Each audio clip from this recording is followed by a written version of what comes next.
So what do you think is the single most important thing EMBs can do to advance democratic electoral reform, also in complex political environments, and to support transparency? I mean, they have lots of things to do and they're usually overwhelmed, but what is something they could do to push forward electoral reform without being compromised in their independence?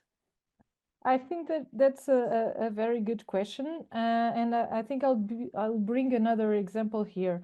So I think being very straightforward, I think the single most important thing was to build for the EMB was to build bridges and to have a broad basis of support.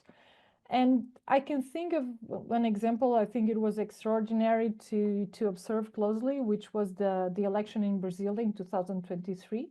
I was there working with the Carter Center. We all remember the context of Brazil. We had the incumbent Bolsonaro, President Bolsonaro, and the former President Lula.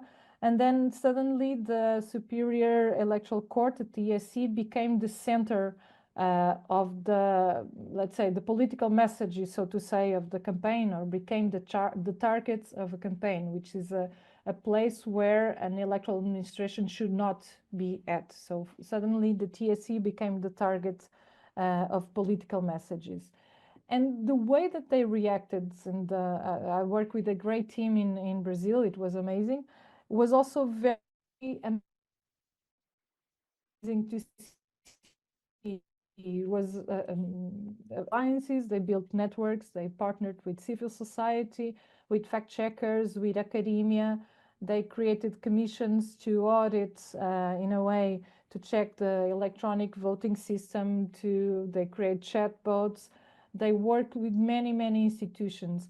And I think it was also a way of buying people in to see how the electoral system worked, how they worked in practice, and also to increase transparency. But I think that more than anything, it built knowledge on the way that the electoral process worked. And I think this socialized, and I think we heard that previously as well, this socialized the way of the functioning of the electoral system, and I think it created knowledge and an understanding of the electoral system that could be long lasting. And I think it also made a difference.